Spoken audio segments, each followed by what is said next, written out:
ওস্তাদ ওভারেনকে কি হয়েছে? এই চুপ, আমি এই জায়গায় নাক নাকিনির গন্ধ পাইতেছি, ওরা এই মধ্যেই আছে।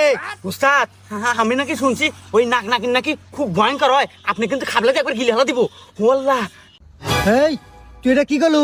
আমি কি জানো তোর সাপুরিয়া রে? আমি হলো চিঙ্কু সাপুরিয়া। আজ 41 বছর ধরে আমি তপস্যা করি, সাধনা করি। এই নাগমণির মুনি আমি ছিনাই নিমু, তারপরে আমি পুরো পৃথিবী রাজত্ব করমু।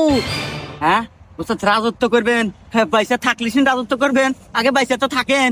এই চুপ, তুই তো কথা কইস না। তুই নিশ্চিল খায়া থাক, তোর কোনো ভয় নাই, তোর কোনো যুদ্ধ নাই। যত যুদ্ধ আমি একা করমু, তুই খালি নিশ্চিল খায়া থাক। তুই কোনো ভয় পাবি না। সাপ দেহে আমি ভয় পাই না, কোনো নাগিন দেহে আমি ভয় পাই না।